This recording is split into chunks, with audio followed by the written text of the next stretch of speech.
मुल्क की मईशत को तबाह बर्बाद कर दिया, और फिर वो मईशत जो अपना बोझ ही नहीं संभाल पा रही, तो ये कैसे मुमकिन था कि मुल्क सरवाइव कर पाता। भारत के अंदर इनकी जो 2021 में अगर आप देखें तो तकरीबन ये 2.5 बिलियन डॉलर की मार्केट थी।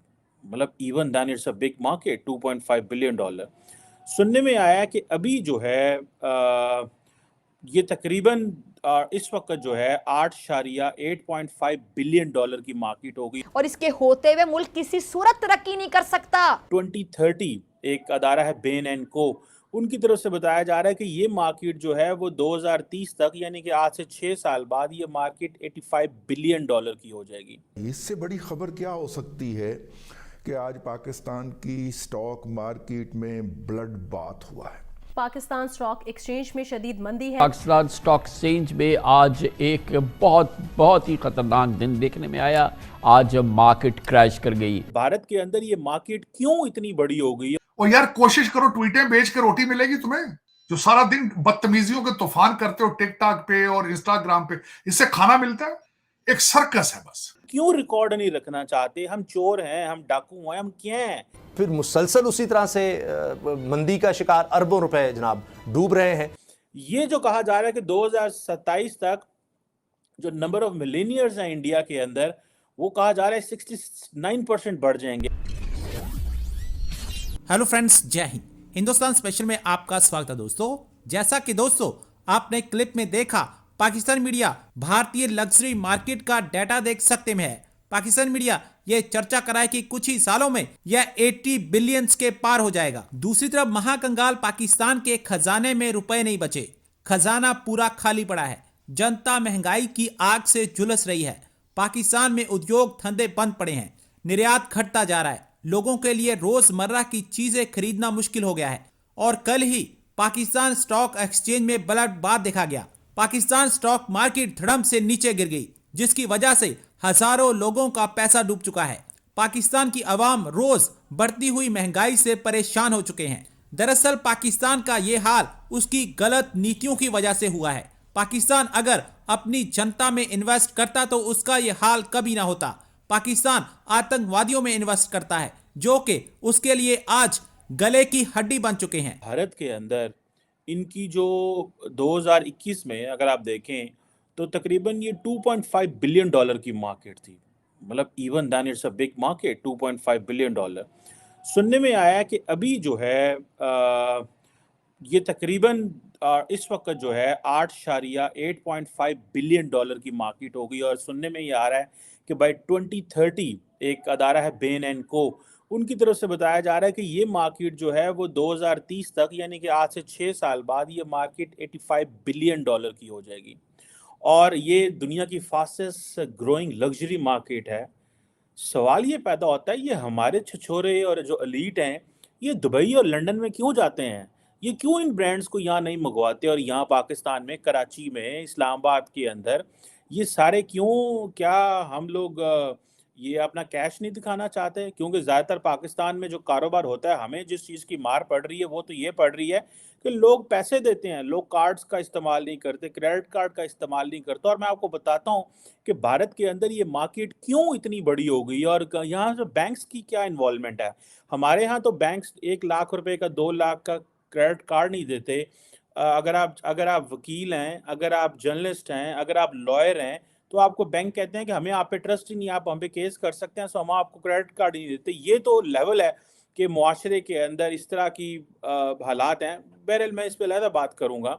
अब क्वेश्चन ये आता है कि ये इंडिया कोई इतनी बड़ी मार्केट नहीं थी। कहा जाता था कि बड़ी एक प्राइस सेंसिटिव मार्केट है, लोग बड़े लेन देन करते हैं।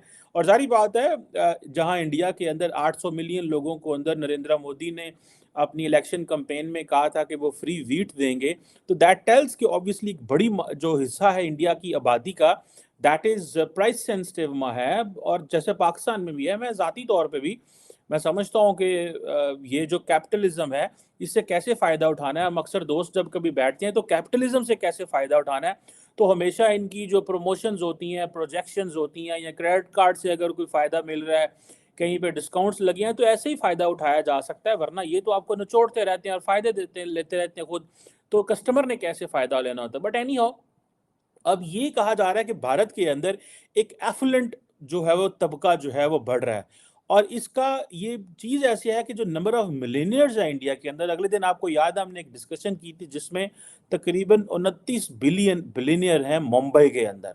ये पाकिस्तान का क्यों रिकॉर्ड नहीं है? हम क्यों रिकॉर्ड नहीं रखना चाहते? हम चोर हैं, हम डाकू हैं, हम क्या हैं? हमारे लोग क्यों अपनी जो डाटा सामने नहीं आने देते? आप अगर इंडिया के अंदर वो जो डिजिटल पेमेंट सिस्टम है वो उन्होंने वो क्यों लेके आ रहे हैं, और क्यों हम इन चीज़ों को इंट्रोड्यूस नहीं करा रहे?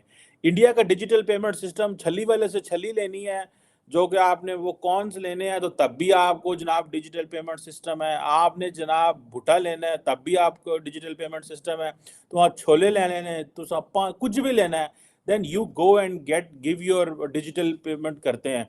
इधर इस्लामाबाद में मैंने देखा अच्छे अच्छे होटल्स जो हैं वो आपको कच्ची बिल रसीद देते हैं, ऊपर कोई टैक्स नहीं होता। जारी बात है हुकूमती इदारे आते होंगे बाहर से उनसे पैसे लेके और उनको अलाउ कर रहे हैं, तो हमने तो जारी बात है गरीब ही रहना है फिर। बहरहाल ये जो कहा जा रहा है कि 2027 तक जो नंबर ऑफ मिलेनियर्स हैं इंडिया के अंदर, वो कहा जा रहा है 69% बढ़ जाएंगे। इट मीन्स कि 19,000 से ज़्यादा इंडिया के अंदर ऐसे लोग होंगे जो कि हाई नेट वर्थ होगी जिनकी, और उनकी जो वर्थ है कहा जाता है कि $30 मिलियन प्लस होगी। सो ये बेसिकली वो जो बैंकिंग सेक्टर जो मैं कह रहा था कि ये कैसे कैसे चीज़ें हो रही हैं, क्यों, हाउ कम दीज ब्रांड्स आते हैं और आके उन्होंने इंडियन मार्केट जो है उस पर कब्जा किया है, क्यों वो समझते हैं कार्टियर हो, बल्गारी हो, लुई वुइटन हो, मुझे तो उनके नाम भी नहीं पूरे आते, सारी बात है मैंने तो कभी भाई पहने नहीं है, मेरा तो इन चीज़ों से कोई ताल्लुक नहीं है। गुची हो बड़े बड़े स्टोर्स में कभी जब एयरपोर्ट पे ट्रैवल कर रहे हैं तब कभी देख लेता हूँ मैं, ये अच्छा जी ये लुई वुइटन का है। I have been to Paris few times, तो वहाँ पे शांज़ेलीज़े पे देखता हूँ, वहाँ पे जी ये लुई वुइटन है, बाहर से देख के हम तो आ जाते हैं, but we have heard they are very expensive. और पाकिस्तान की एलीट को मैंने देखा है इस्लामाबाद में, लाहौर में, ये हमारे पॉलिटिशियंस भी कुछ मैंने देखा है, उन्होंने बड़े बड़े जनाब ख़वातीन बड़े ड्रेस पहने होते हैं और बड़े मफरल शफरल पाए ने, बड़े स्काफ लिए हुए हैं, तो वो सारे के सारे बाहर से आए होते हैं, लोग उनको गिफ्ट करते हैं इन रिटर्न, जारी बात है उनको बहुत कुछ बदले में मिलता है, मैं इस पे नहीं जाना चाहता। बट द क्वेश्चन इज कि आप देखें ना कि ये यहाँ पे आता है बैंकिंग सेक्टर का रोल।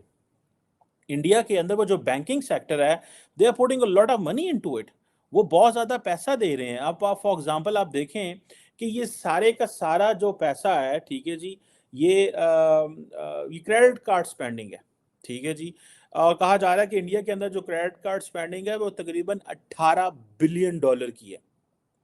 मैंने आपको पहले क्रेडिट कार्ड का हाल सुना दिया है, आप क्रेडिट कार्ड वालों के पास जाएं, बल्कि बैंकों के पास पैसे ही नहीं होता। बैंकों के पास इसलिए पैसा नहीं होता, वो कहते ना पैन हुकूमत धारा ला गई है, और बैंक हुकूमत को उधार ज़्यादा देंगे एज़ कम्पेयर टू गरीब आदमी को कहेंगे यार तुम भी 2-4 लाख रुपया हमसे क्रेडिट कार्ड ले लो, वो कभी भी नहीं कहेंगे।